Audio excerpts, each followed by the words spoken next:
Hi viewers, once again welcome to our RK's Apex Institute of English. Friends, మనం news papers నుంచి vocabulary నేర్చుకోవాలి అనే సిరీస్ని గత 19 ఎపిసోడ్స్కి continue చేస్తూ వస్తున్నాం. అంటే 19 వీడియోస్ని చూస్తూ వస్తున్నాం. అలాగే ఒక న్యూస్ ఆర్టికల్ చదివి దాని నుంచి రైటింగ్ స్టైల్ని ఎలాగా అనేది కూడా నేర్చుకోవడానికి ప్రయత్నిస్తున్నాం.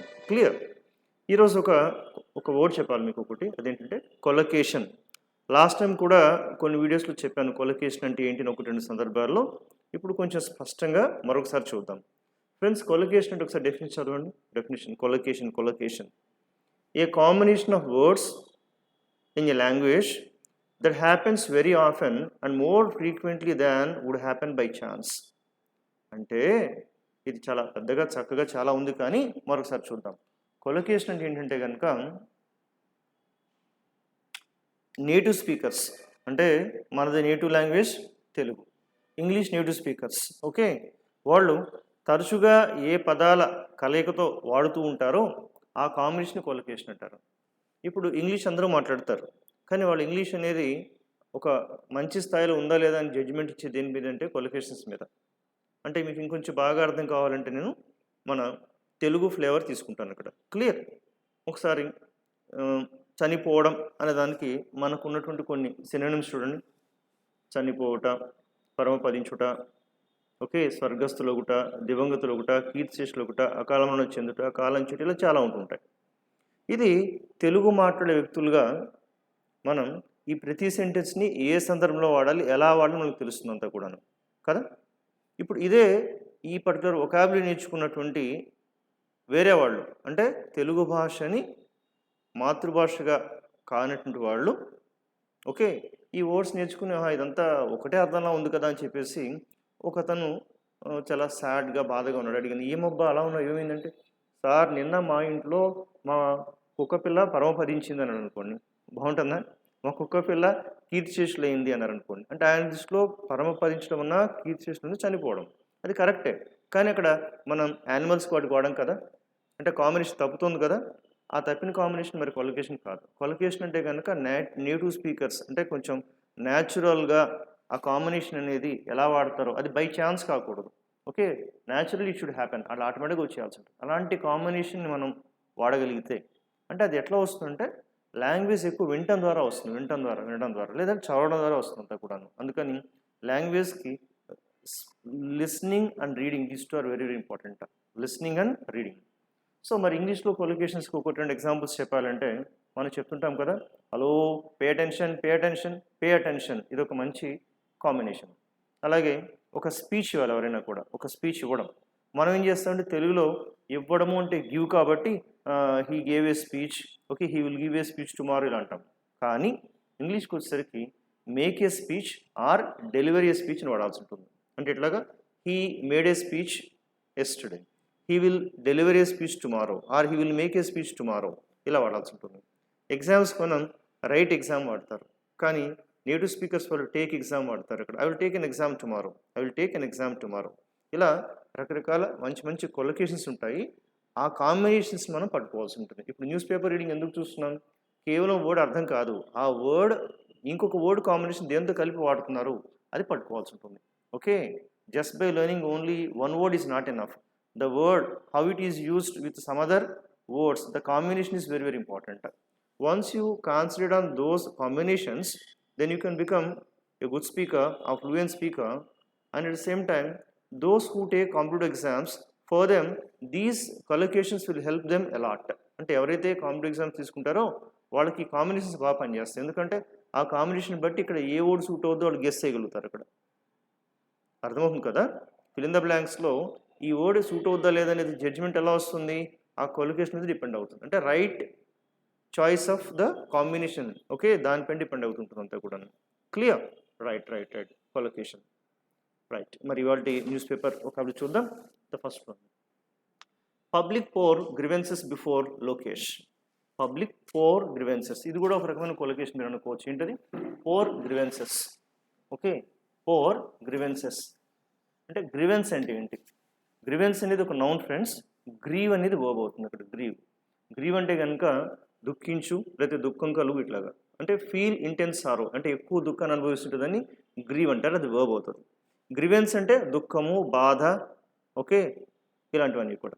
అంటే ప్రజలు ఇతను మిస్టర్ లోకేష్ ప్రజా దర్బార్ అంటే వాళ్ళ మంగళగిరిలో వాళ్ళ నియోజకవర్గం నిర్వహించారు. ఎవరన్నా ఏదన్నా ఇబ్బందులు ఉంటే వచ్చి చెప్పుకోండి అంతా కూడా. వాళ్ళందరూ వచ్చి వాళ్ళ కష్టాలని దుఃఖాలని అలా విన్నవించుకున్నారు. అంటే పోర్ అంటే మనకి ఏంటి అట్లా పోయడం కదా, అంటే వాళ్ళు అన్నీ కూడా అలా వచ్చేసి ఒక్కసారిగా ఎక్కువ మంది వచ్చి విన్నవించుకున్నారని లెక్క. అంటే అక్కడ కంప్లైంట్స్ ఉంటాయి కదా, ఒకే ఒక విధంగా చెప్పాలంటే వాటి యొక్క వర్షం అనుకోవచ్చు, లేదంటే అలా గుంపగత్తగా వచ్చి పడ్డాయని చెప్పుకోవచ్చు. చాలా వచ్చి చెప్పుకున్నారు వాళ్ళ దుఃఖాన్ని, చెప్పుకున్నారు వాళ్ళ బాధలు చెప్పుకున్నారని చెప్పడం. సో ఇక్కడ grieve in the sense verb. See it is too late to grieve when the chance is past. It is too late to grieve when the chance is past. అంటే ఛాన్స్ దాటిపోయిన తర్వాత దాని నుంచి దుఃఖించినది చాలా లేట్ అయిపోతుంది ఇక్కడ. అదే అంటే ఛాన్స్ పోకముందే పట్టుకుంటే గుడ్ అనమాట, అయిన తర్వాత దుఃఖించిన వేస్టే.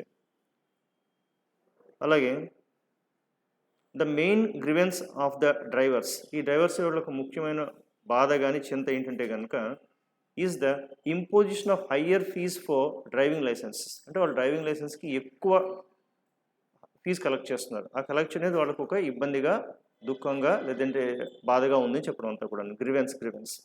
కొన్ని కంపెనీస్లో గ్రివెన్స్ సెల్ అని ఒకటి ఉందన్నమాట. అంటే ఎవరికైనా ఆ కంపెనీ యొక్క కార్యకలాపాలలో కానీ వాళ్ళ రన్నింగ్ ప్రాసెస్లో ఏదైనా ఇబ్బంది, దుఃఖం కలిగితే కనుక వాళ్ళకి వెళ్ళి కంప్లైంట్ చేయొచ్చు. అంటే మీకు ఎల్ఐసి కానీ రైల్వేస్ కానీ ఉంటాయి కొన్ని అంతా కూడా. ఇవి మనకు అంత స్ట్రిక్ట్గా ఉండవు, కానీ ఇతర దేశాల్లో చాలా స్ట్రిక్ట్గా ఉంటుంది ఇక్కడ. అంటే అందులో ఏదైనా కన్జ్యూమర్కి ఏదైనా కష్టం కలిగినా టక్ మనకు కంప్లైంట్ చేశారంటే కనుక చర్యలు వెంటనే తీసుకుంటారు అంతా కూడా. మనకు ఉంటుంది కానీ కొంచెం తక్కువ, అటు చాలా ఎక్కువగా ఉంటాయి. నేను చాలా ఎగ్జాంపుల్స్ విని ఉన్నాను. ఇంతకీ గ్రివెన్స్ సెల్ అంటే ఏంటి? మనకు వచ్చిన బాధలను వాళ్ళకు వెళ్ళి అక్కడ కంప్లైంట్ చేయొచ్చు. వాళ్ళ ఏదైనా నష్టం కలిగినా, ఏదైనా దుఃఖం కలిగినా అంతా చెప్పచ్చు గ్రివెన్స్. సో అలా గ్రివెన్స్ మంచి పదం, గుర్తుపెట్టుకుని ఎక్కువగా రిపీటెడ్గా వస్తుంటుంది అంతా కూడా. నెక్స్ట్ ఒక ఆర్టికల్ రోజు మనం చదువుదాం అనుకుంటున్నాం కదా, ఈరోజు ఆర్టికల్ ఇది. CM to visit Rishikonda buildings says గంట. ఈ 2-3 డేస్ నుంచి అన్ని ఛానల్స్లో టకటక బాగా మోగుతుంది కదా. ఏది రిషికొండ మీడియా వెళ్ళి చూశారు, అక్కడ మంత్రి చూశారు, ప్రజలు కూడా చూడమన్నారు. అక్కడ ఎంత లగ్జరియస్గా సంథింగ్ బిల్డింగ్ కట్టారు, ఇదంతా కూడా మనకు తెలుస్తూ ఉంటుంది. ఇక్కడ మనకందరికీ తెలిసినటువంటి విషయం కాబట్టి ఇది ఒక ఆర్టికల్ ఇంగ్లీష్లో చదివితే ప్రతిదీ మనం లోకల్గా ఫీల్ అవుతాం, మనకు తెలిసిందే కదబ్బా అన్నట్టు అంతా కూడా. ఆ ప్రాసెస్లో ఆ వర్డింగ్ ఈజీ అవుతుంది, అర్థం చేసుకోవడం తేలిక అవుతుంది. అలాగే అందులో ఏ వర్డ్స్ పట్టుకోవాలో, ఏ వర్డ్స్ మనకు లాంగ్వేజ్ ఉపయోగపడదో మనం చూద్దాం. నేను మీ అందరికీ ఒక విషయం చెప్పదలుచుకున్నాను. ఈ ఆర్టికల్స్ చదవడం అనేది ఏ ఒక్కళ్ళ ఉద్దేశించి ఏ ఒక్కరిని విమర్శించడానికి దేనికో కాదు. మన ఉద్దేశం అంతా కూడా దానిలో వాడిన లాంగ్వేజ్ కాంబినేషన్స్ ఎట్లా ఉన్నాయి, కొలెక్షన్స్ ఎలా ఉన్నాయి, దాని నుంచి ఫర్దర్గా మనం ఎలాగా ఇంకా లాంగ్వేజ్ ఇంప్రూవ్ చేసుకోవచ్చిన ఉద్దేశంతో. Clear? Now let's start reading this particular article. See here. The AP tourism corporations expensively built Rishikonda buildings complex here, a legacy of the Jagan Reddy rule. Legacy అంటే లాస్ట్ కూడా చెప్పుకున్నాం, అంటే ఒక ఆస్తి, సొత్తు, ఒక వారసత్వంగా వచ్చేదంతా కూడా. ఇక్కడ లెగసీ అంటే కనుక అతని రాచరిక పరంపర, అంటే పరంపరగా వస్తున్నట్టు ఆయన స్వభావాన్ని తెలియజేస్తుందని చెప్పచ్చు అనమాట ఇక్కడ అంతా కూడా. Clear? So legacy of the Jagan Reddy's rule has been a hotly debated subject these days. ఇక్కడ మంచి పదం చూడండి. ఇప్పుడు has been a hotly debated subject. ప్రస్తుతం రిషికొండ అనేది అందరూ తెగ చర్చించుకునేటువంటి హాట్లీ డిబేటెడ్, అంటే వేడివేడిగా అందరూ కూడా దాని గురించి మాట్లాడుకునే అంశం అయిపోయింది. క్లియర్? కానీ ఇక్కడ దీస్ డేస్ అని పదం వాడారు చూడండి. దీస్ డేస్ అంటే ఈ మధ్య అన్నట్టు. మరి నవేడేస్ అన్నా కూడా అదే కదా, నవేడేస్. ఈ రెండుకి చిన్న తేడా ఉంది. నవేడేస్ అంటే కనుక కొత్తగా స్టార్ట్ చేసిన ఏదైనా ఉంటే నవేడేస్ అవుతుంది. దీస్ డేస్ అంటే ఇంతకుముందుకి ఇప్పటికి ఒక పోలికుంటే దీస్ డేస్ అవుతుంది. అంటే ఇంతకుముందు ఇదంతా చర్చనీయం అవ్వలేదు, ఇప్పుడు చాలా హార్డ్గా అందరూ డిస్కస్ చేస్తున్నారు కాబట్టి దీస్ డేస్. అలా కాకుండా కొత్తగా స్టార్ట్ చేశారనుకోండి, ఎలాగా ఐఎమ్ లర్నింగ్ స్విమ్మింగ్ నవేడేస్ అని, నేను మధ్య స్విమ్మింగ్ నేర్చుకుంటున్నాను అంటే నా ఉద్దేశం కొత్తగా స్టార్ట్ చేసిన అంశాన్ని గురించి చెప్తున్నాను కానీ గతంతో నాకు పోలిక లేదు. But if you have comparison with the past, then better use these days instead of nowadays. For example, see, so Mukesh is working hard these days. Mukesh is working hard these days అని అనుకోండి. అంటే ఇంతకుముందు ముఖేష్ సరిగ్గా కష్టపడట్లేదు, ఇప్పుడు బాగా కష్టపడుతున్నాడు అనే ఒక పోలిక అక్కడ ఉంటుందన్నమాట ఇట్లాగా. అందుకని ఇక్కడ దీస్ డేస్ వాడారు. Clear. Next one, TDS Bheemili MLA Guntur Srinivasarao. And ఇక్కడ చూడండి, అక్కడ పదం వాడారు, టీడీఎస్ భీమిలి ఎమ్మెల్యే గుంటూరు శ్రీనివాసరావు. అక్కడ రాయాల్సిన వాళ్ళు గంటా శ్రీనివాసరావు, గుంటూరు రాశారు. అంటే ఇది నేను మీకు స్పెసిఫిక్ ఎందుకు చెప్తున్నానంటే, మిస్టేక్స్ అంతా జరుగుతాయి ఈ న్యూస్ పేపర్ అంటే, తప్పులు వస్తుంటాయి, కంగారం పడక్కర్లా. అందుకని మనం మాట్లాడేటప్పుడు ఏదన్నా ఒకటేరా తప్పు వచ్చినా దాన్ని పెద్ద నేరంగా ఘోరంగా తీసుకోవద్దు, చిన్నవాడేగా నో ప్రాబ్లం అన్నట్టు తీసుకుంటే జస్ట్ ఈజీగా నేర్చుకోవచ్చు. ఎలా అవుతుందంటే, in the case of Telugu language, while learning, if children make any mistakes then we don't consider it seriously, just we laugh at them. అంటే చిన్నపిల్లలు ఏదైనా తప్పు చేస్తే మాట్లాడుతూ తెలుగులో లైట్గా తీసుకుని నవ్వేసుకుంటాం, పట్టించుకోం, ఎందుకంటే అడే తెలుసుకుంటారన్నట్టు లెక్క. కానీ ఇంగ్లీష్లో అట్లా కాదు, ఏదైనా తప్పు చేసి ఇలా అన్నావా, ఇట్లా కాదు ఇలా కాదు, పెద్ద మ్యాగ్నిఫైయింగ్ చేసేది పెద్ద నేరంగా ఘోరంగా చూస్తుంటాం. దాంతో ఎక్కువ మంది మాట్లాడేది భయపడిపోతూ ఉంటారు అంతా కూడా. అర్థమవుతుంది కదా. ఇప్పుడు మీకు చూడండి, ఇక్కడ ఇందులోనే ఒక చిన్న వర్డ్ ఒకదాని బదులు ఒకటి వాడారు, వస్తూ ఉంటాయి. Okay, right right right right. So Ganta Srinivasarao and the Janasena leaders visited Rishikonda to have a glimpse of the lavish complex on Sunday. అంటే ఇక్కడ వర్డింగ్స్ చాలా ఉంటాయి, కానీ మనకు కావాల్సిన వర్డ్స్ మనం పికప్ చేసుకుందాం. ఓకేనా, మనకు కావాల్సిన వర్డ్ పట్టుకుందాం. మనకు కావాల్సిన వర్డ్ ఏంటి ఇక్కడ, హ్యావ్ ఏ గ్లిమ్స్. ఒక పదం వాడచ్చు చూడండి, హ్యావ్ ఏ గ్లిమ్స్. గ్లిమ్స్ అంటే నేను రాయనా, హ్యావ్ ఏ గ్లిమ్స్. గ్లిమ్స్ అంటే కనుక జస్ట్ ఒకసారి అలా చూసి రావడం క్యాజువల్గా, అంటే ఒకసారి ఇలా లుక్ చేయడం, అలా చూసుకొని వచ్చేసారు. హ్యావ్ ఏ గ్లిమ్స్ చూస్తారు ఇక్కడ. అది కూడా ఏంటి, లావిష్ కాంప్లెక్స్. అంటే లావిష్ అంటే కనుక విలాసవంతంగా. Okay, he's lavish style shows that అన్నట్టు, అంటే ఆయన విలాసం జీవితం చెప్తుంది అనమాట అక్కడ. How much money he wasted, ఎంత వేస్ట్ చేస్తున్నారు, లావిష్. హీ స్పెండ్స్ లావిష్లీ, చాలా విలాసంగా ఖర్చు పెడతారు. ఓకే, లావిష్ లైఫ్ స్టైల్ ఇట్లా. Clear. Then Srinivasarao noted that the buildings were constructed in a lavish manner. అంటే లావిష్ మ్యానర్ అంటే చాలా విలాసవంతమైన స్థాయిలో దాన్ని కట్టారంతా కూడా, lavish manner. Without giving details of the plan to the public, అంటే పబ్లిక్ ఎటువంటి సమాచారం లేకుండా, అంటే ఎవరిని లోపలికి వెళ్ళనివ్వకుండా, మీడియాని వెళ్ళనివ్వకుండా అలా కట్టారంతా కూడా. Barricades had been put up to restrict entry, లోపలికి వెళ్ళకుండా బ్యారికేడ్స్ అరేంజ్ చేస్తారు. మనం చూడండి, బ్యారికేడ్స్ అరేంజ్డ్ అంటాం, వీళ్ళు పుటప్ అంటారు. పుటప్ అంటే అక్కడ అది కూడా పెట్టడం అన్నట్టు అనమాట ఇక్కడ. అంటే ఆ వర్డ్ కాంబినేషన్ చూడండి చాలా బాగుంటుంది. బ్యారికేడ్స్ హ్యాడ్ బీన్ పుటప్, కొన్ని అక్కడ పెట్టడం జరిగింది. సో అంటే ఎవరిని వెళ్ళనివ్వకుండా. We would discuss matter with chief minister. ఇక్కడ చూడండి, we would discuss matter with chief minister. ఈ డిస్కస్ అనే వర్డ్ చాలామంది తప్పు చేస్తుంటారు. ఏం రాస్తారంటే, డిస్కస్ తర్వాత అబౌట్ వాడతారు, అది అక్కర్లా.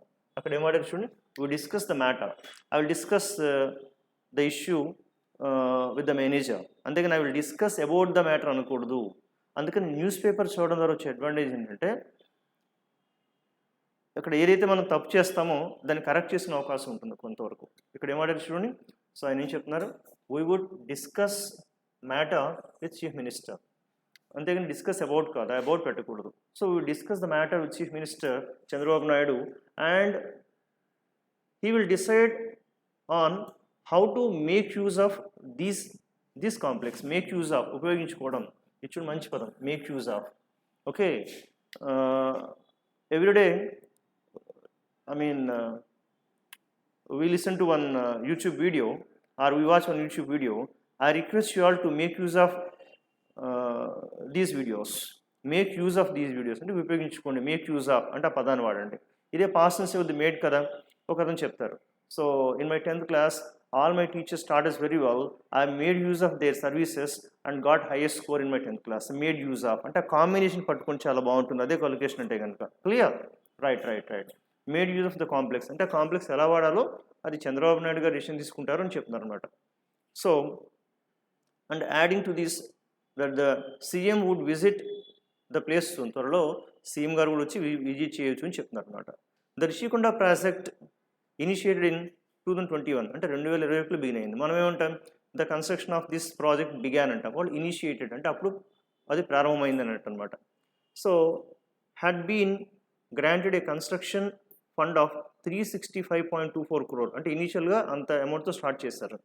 So it has slow production system, so lift, air conditioning, fire safety, ఇంకా అవన్నీ ఫెసిలిటీస్ ఏమైనా చెప్పుకుంటూ వస్తున్నారు అనమాట. ఆ బిల్డింగ్స్ కొన్ని లోపల ఉన్న 7 ఉన్నాయి కదా, సంథింగ్ వాటి పేర్లు పెట్టారు అక్కడ, అవన్నీ చెప్పుకుంటూ వస్తున్నారు. The building complex comprises 7 blocks. So Vengi A, then Vengi B, then Kalinga, Gajapati, అలా పేర్లు పెట్టారు అంతా కూడా. ఇక్కడ చూడండి, the buildings complex comprises 7. Comprises అని వాటి చూస్తారంటే కంప్రైజెస్ అంటే ఇక్కడ కన్సిస్ట్ ఆఫ్ అనమాట. ఇక్కడ కన్సిస్ట్ తీసుకుంటే కనుక ఆఫ్ చెప్పాలి, కంప్రైజ్ అయితే కనుక ఏమి చెప్పక్కర్లా. ఇది కాంపిటేటివ్ వాళ్ళు ఫాలో అవ్వాల్సి ఉంటుంది. కంప్రైజ్ అంటే ఎట్లాగా, you take one book, this book comprises 7 chapters. దీన్ని ఇంకోలా చెప్పాలంటే this book consist of 7 chapters. This book comprises 7 chapters. Comprise is equal to consist, ఏదైనా ఒకటి అవుతుంది, కలిగి ఉండు అంటే ఇందులో ఇన్ని కలిగి ఉన్నాయన్నట్టు అంతా కూడా. కానీ కన్సిస్ట్కి ఆఫ్ వాడాలి, కంప్రైజ్కి ఏమీ యూజ్ చేయకూడదు. క్లియర్? నెక్స్ట్ ఇదంతా జనరల్ బిల్డింగ్ డీటెయిల్స్. ఓకే, మరి ఇక్కడ చూద్దాం మళ్ళీ. So buildings government decide says YSRC అంటే వాళ్ళు ఏం చెప్తున్నారు ఇక్కడ, the YSRC responded on social media platform. ఇక్కడ చూడండి, ఆన్ సోషల్ మీడియా, మనం ఏదైనా మాట్లాడేటప్పుడు సోషల్ మీడియాకి ఆన్ చెప్పాలి. అంటే ఎట్లాగా, I watch some videos on YouTube. Okay, he watches some programmes on TV, on WhatsApp, on YouTube, on social media, on వాడాలి. మనం ఏంటంటే ఇన్ వాడతాం, మన తెలుగు వాడడం కదా. ఎలాగంటే నేను యూట్యూబ్లో చూస్తాను, లో కాబట్టి ఇన్ పెట్టేసుకుంటాం. ఇన్ కాదు మిత్రులారు, ఇక్కడ ఆన్ రావాల్సి ఉంటుంది. ఆన్ ఇలా దీని నుంచి కొన్ని రైట్ కాంబినేషన్స్ మనం పట్టుకోవాల్సి ఉంటుంది. సో ఒకటి దీస్ డేస్ అంటే గతానికి ఇప్పుడు పోలుకుంటే these days. Have a glimpse, so ఒక జస్ట్ అలా ఒకసారి చూడడం, have a glimpse. So whenever I visit Durgamma temple Indrakeeladri, from there I would like to have a glimpse of Krishna river. అంటే ఒకసారి నదిని ఏముందో బాగా అలా ఒకసారి అలా చూడడం, అలా గ్లిమ్స్ అలా చూడడానికి ఇష్టపడుతూ ఉంటాను అంతా కూడా. అలాగే డిస్కస్ తర్వాత అబౌట్ రాకూడదు. క్లియర్? అలాగే మేక్ యూజ్ ఆఫ్, ఒక మంచి పదం, make use of. And here on social media. ఇలా ఈరోజు ఈ పారాగ్రాఫ్లో ఇవి సరిపోతాయి ఫ్రెండ్స్. మరి మిగిలినవి కూడా కవర్ చేయాలి కదా, టైం లెంగ్తీ ఎక్కువ వచ్చినా మళ్ళీ చూడరు కదా. రైట్. కానీ ఇక్కడ ఒక విషయం చెప్పాలి, ఏంటంటే ఇప్పుడున్న రాజకీయాలు ఎలా ఉన్నాయి, ఎలా యూజ్ చేస్తున్నారు చెప్తున్నారు అంతవరకు. కానీ అన్ని సోషల్ మీడియా ఛానల్స్ అన్నీ కూడా దీన్ని హైలైట్ చేస్తే మంచిదే కాదన్నాం. కానీ అట్ ద సేమ్ టైం ఇంతకు ముందున్న లీడర్స్ ఎలా ఉన్నారు అది కూడా చెప్తే కనుక ప్రజలకు కళ్ళ కట్టడి తెలుస్తూ ఉంటుంది. అంటే నేను అనేది ఏమంటే, యు టేక్ శ్రీ లాల్ బహదూర్ శాస్త్రి గారు. అతని గొప్పతనం గురించి చెప్పుకుంటే కనుక మనం ఇప్పుడున్న జనరేషన్ వాళ్ళు ఆశ్చర్యపోతారు. ఓ మై గాడ్, ఇలాంటి వ్యక్తులు రాజకీయాలు ఉంటారా? నమ్మడం కూడా కష్టం అవుతుంది. ఇక్కడ నమ్మడం కూడా చాలా కష్టం అవుతూ ఉంటుంది. సో ఎలాగంటే ఒక ఎగ్జాంపుల్ చూద్దాం. లాల్ బహదూర్ శాస్త్రి.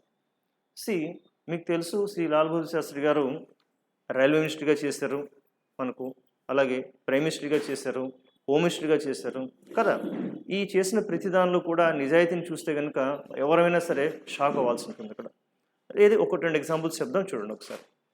అతను రైల్వే మంత్రిగా ఉన్నప్పుడు హైదరాబాద్ దగ్గర ఒక యాక్సిడెంట్ జరిగింది.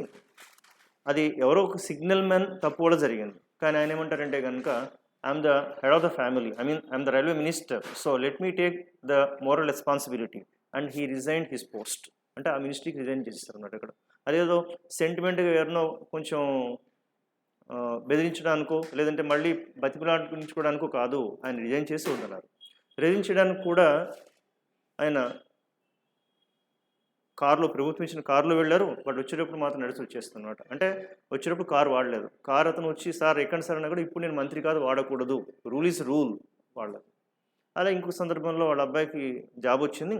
వెళ్ళి చెప్పారు, నాన్న అలా జాబ్ వచ్చిందన్నారు. అక్కడ బాబు నీకు మంచిదేను, కానీ ఆ ఇంటర్వ్యూలో మీ నాన్నగారు ఎవరు నేను అడిగారు. ఏం చెప్పావు? మరి ప్రైమ్ మినిస్టర్ అదే చెప్పాను. అయితే ఆ జాబ్ జాయిన్ అవ్వద్దు. అంటే using my name, if you get the job, sorry I don't wish you to continue that, అది కంటిన్యూ చేయొద్దు అని దాన్ని వద్దన్నారు. అలాగే ఒక హోమ్ మినిస్టర్గా చేసినప్పుడు వాళ్ళ ఇంట్లో అంటే తనకి ఇచ్చినటువంటి ఇది ఉంటుంది కదా, ఏమంటారు, వసతి సౌకర్యం, ఆయన దానిలో ఒక ఏసీ పెడుతున్నారు. ఆయన వచ్చేసరికి గెస్ట్ రూమ్ దానికి ఏసీ తీయించేయమన్నారు. ఇక్కడ ఇంట్లో వాళ్ళందరూ ఏసీ వచ్చింది కానీ ఎగురుతున్నారు సంతోషంతో, కానీ తీయించారు. ఎందుకంటే ఒక మినిస్టర్ నేను 5 years ఉంటాను, నెక్స్ట్ 5 years నాకు గ్యారంటీ ఉంటుందా? No. So I don't want to continue it అని తీయించారు అంతా కూడా. Very simple life. And decisions అన్ని చాలా షార్ప్గా స్మార్ట్గా ఉంటాయి. అందుకని లాల్ బహదూర్ శాస్త్రి గారిని ఏమంటారంటే హీఈస్ షార్ట్ బట్ స్మార్ట్, చాలా స్మార్ట్గా ఉంటారు. ఇతని గురించి ఇంకా చాలా చెప్పుకోవచ్చు, కానీ మీ అంతటి మీరు కొంత ఎంక్వైరీ చేయండి. ఆయన గురించి చాలా గొప్ప ఎగ్జాంపుల్స్ ఉంటే కలెక్ట్ చేయండి అంతా కూడాను. So really will be shock to see such a great man there in the politics. Next, Amma canteens to resume within 3 weeks. ఇక్కడ RESUME ఉంది కదా, దీనికి 2 రకాల అర్థాలు ఉంటాయి. ఒకటి నౌన్గా ఉంటుంది, ఇంకొకటి వర్బ్గా ఉంటుంది. ఇక్కడ వర్బ్, ఈ వర్బ్ని పలకాల్సింది రిజ్యూమ్ అని పలకాలి, రే కాదు రిజ్యూమ్ అని పలకాల్సి ఉంటుంది. రిజ్యూమ్ అంటే begin again or continue after a pause. ఏదైనా కొంచెం బ్రేక్ తీసుకుని మళ్ళీ కంటిన్యూ చేసిన. ఓకే, ఫర్ ఎగ్జాంపుల్ ఒక గెస్ట్ వచ్చారు, ఆడియన్స్ అందరూ లేచి నుంచి ఉంటారు ఇక్కడ. అప్పుడు అక్కడున్న యాంకర్ చెప్తారు, now I would request all the audience to resume their seats, అంటే తిరిగి కూర్చోమని చెప్పడం అనమాట. అలా రిజ్యూమ్ అంటే తిరిగి మళ్ళీ కొనసాగించి చెప్పడం అంతా కూడా. So will you please resume your seat అంటే మళ్ళీ సీట్లు కూర్చుంటారా అని చెప్పడం. నేను ఒకసారి క్లాస్ తీసుకుంటున్నప్పుడు ఒక మేడం డీటెయిల్స్ కోసం వచ్చారు. నేను క్లాస్లో ఉన్నప్పుడు బయటికి వెళ్ళి క్లాస్ మధ్యలో ఆపి వెళ్ళి డీటెయిల్స్ ఇచ్చాను. వాడు చెప్పి it seems I have disturbed your class, so please resume your class అని నాతో మాట్లాడి వెళ్ళిపోయేటప్పుడు ప్లీజ్ రిజ్యూమ్ యువర్ క్లాస్ అని వెళ్ళారు. అంటే చాలా చక్కగా బాగా వాడినట్టు అనమాట. అట్లా ఇదే మనం అప్లికేషన్ పెట్టే దగ్గర వాడతాం కదా, అప్పుడు మనం చెప్పేది దీనికి రెజ్యూమే అని పలకాల్సి ఉంటుంది. రెజ్యూమే అంటే కనుక కంపెనీస్ వాటికి మనం అప్లికేషన్స్ పెడతాం కదా, దాన్ని రెజ్యూమే అంటాం అంతా కూడా. So please send your resume to the personal డిపార్ట్మెంట్కి కాస్త రెజ్యూమే మీరు పంపించండి అని చెప్తున్నారు అంతా కూడా. ఇలాగ ఫ్రెండ్స్, ఇక్కడ అన్నా క్యాంటీన్స్ టు రెజ్యూమ్ అంటే తిరిగి ప్రారంభిస్తున్నారు ఇప్పుడు వితిన్ 3 weeks. ఇది చూడండి 3 వారాల్లో. విదిన్ అన్నప్పుడు ఇది చాలామంది మనం ఇక్కడ బ్రేక్ తీసుకుంటాం, విత్కి అది బ్రేక్ ఇవ్వకూడదు, 2 కలిపి రాయాల్సి ఉంటుంది. విదిన్ ఒకటేగా రాయాల్సి ఉంటుంది. Okay, right. In Vizag vegetable fruits become dear, అంటే వెజిటబుల్స్ కానీ ఫ్రూట్స్ కానీ ధరలు డీరర్ అంటే ఏంటి? డీరెస్ట్ అంటే చాలా ఎక్కువగా ధరలు పెరిగిపోతున్నాయి. మనం డీర్ అంటే ప్రియం కదా, ప్రియమైన మిత్రుడా, ప్రియమైన సోదరుడు అంటాం, అది కరెక్ట్. ఇంకొక మీనింగ్ వచ్చేసరికి ఎక్స్పెన్సివ్ అని వస్తుంది. అక్కడ ఎక్స్పెన్సివ్ మనకు తెలుగులో కూడా పదం ఉంది, ఈ మధ్య ధరలు చాలా ప్రియంగా ఉన్నాయంటారు, అంటే ఎక్కువ అయిపోయినాయి అంటారు. అట్లా కూడా అలా యూజ్ చేస్తూ ఉంటారు. సో డిఆర్, ఇక్కడ విచిత్రం ఏంటంటే డిఆర్ అనాలి కానీ ఆర్ని ఎక్కువ పలకూడదు. డిఆర్ ఇంగ్లీష్లో ఉన్న సాంప్రదాయం ఏంటంటే కనుక ఒక 2 syllable 3 syllable ఉండి ఎండింగ్లో ఆర్ వస్తే కాని పలకూడదు. ఎలాగా? డియా, బ్రదర్, సిస్టర్, మదర్ పూర్తిగా, సిస్టర్ పూర్తిగా పలకూడదు. అలాగే ఇక్కడ చూడండి డియా. సో ఒకటి డియర్ అంటే కనుక డియా రిగార్డెడ్ విత్ డీప్ ఎఫెక్షన్ అంటే ఒక మీనింగ్ అక్కడ ప్రియమైన, ఇంకోటి ఎక్స్పెన్సివ్, 2 రకాల అర్థాలు ఉంటాయి. So my dear roommate, thank you for respecting my sentiments. మీ పడ్డదా? సారీ, మై సెంటిమెంట్స్, నా సెంటిమెంట్స్ని గౌరవించినందుకు నీకు ధన్యవాదాలు మిత్రమా అని చెప్తాను అనమాట. ప్రియమైన రూమ్మేట్, నా సెంటిమెంట్స్ని గౌరవిస్తున్నావు, థ్యాంక్ యూ అట్లాగా. డియర్ రూమ్మేట్, ఇక్కడ ప్రియమైన. So the shirt is 5,000 rupees. Oh my god, this the bit dear, చాలా కాస్ట్ కానీ చెప్పి ఎక్స్పెన్సివ్ ఉంది నాన్న, ఇది మరీ ఎక్స్పెన్సివ్ ఉంది. ఇక్కడ డియర్ అంటే ఎక్స్పెన్సివ్ అన్నట్టు. Clear? Dear. Next, false hype by PMLN says JUA. ఇది పాకిస్తాన్లో ఉన్న కొన్ని పార్టీస్, ఆ పార్టీల పేర్లు మనకి ఎందుకు కానీ, బట్ ఈ ఓడి కావాలి నాకు. హైప్ అంటే కనుక ప్రచారం వస్తుంది, ఒక విధంగా ఉన్నదాన్ని కొంచెం లేనిపోందని కొన్ని మన వాళ్ళు తెలుగులో చెప్తారు కదా, కొంత మసాలా కలపడం అంటారు ఇక్కడ. అంటే జరిగిందాన్ని కొంత ఎక్కువ చేసి కలపడం. మన న్యూస్ ఛానల్స్ అని చేస్తుంటాయి కదా, ఈ విషయం ఇంత అయితే కొంచెం పెద్ద చేస్తుంటుంది. అలాంటిదాన్ని హైప్ అంటారు. Hype means to make something seem more exciting or important than that is. అది ఉన్నదానికన్నా ఎక్కువ చేసి చెప్పడం, అంటే ప్రచారం కలిగించడం. దీనికి ఎలా చెప్తారంటే అన్నెసరీ హైప్ అంటే అనవసరమైనటువంటి ప్రచారం, అనవసరమైన రాద్ధాంతం. ఫాల్స్ హైప్ అంటే తప్పుడు ప్రచారం. మీడియా హైప్, మీడియా దాన్ని పెద్ద చేసి చెప్పడం. ఇలా హైప్ అనేది చాలా ఎక్కువ వాడే పదం ఇది ఎక్కువ మంది సినిమా వాళ్ళు చేస్తుంటారు అనమాట. వాడు సినిమా రిలీజ్ అయ్యే ముందు దానిలో ఏదో చిన్న కాంట్రవర్సీ క్రియేట్ చేసి ఆ కాంట్రవర్సీ అందరికీ తెలియడంతో ఆ సినిమాకి ఒక ప్రచారం వచ్చేస్తుంది ఆటోమేటిక్గా, అందరు చూసేందుకు ఒక ఇండైరెక్ట్ అడ్వర్టైజ్మెంట్ అవుతుంది. So the director is just using the controversy to hype this movie. అంటే ఆయన మూవీ కొంచెం ఎక్కువ ప్రచారం కలగడానికి ఈ వివాదాన్ని ఉపయోగించుకుంటున్నాడు. ఏదైనా ఒక చిన్న వివాదం రేపడం, దాని గురించి అంతా తెలియచేయడం, అందరికి పబ్లిక్ తెలియడం అంతా కూడా. So friends, this is about hype. So ఈరోజు వీడియోలో మనం ఇవి నేర్చుకున్నాం. So this presentation is from RKS Apex Institute of English, which offers both online and offline training. Okay friends, with this we would like to close the today's session. Meet again tomorrow. Thank you. Bye bye.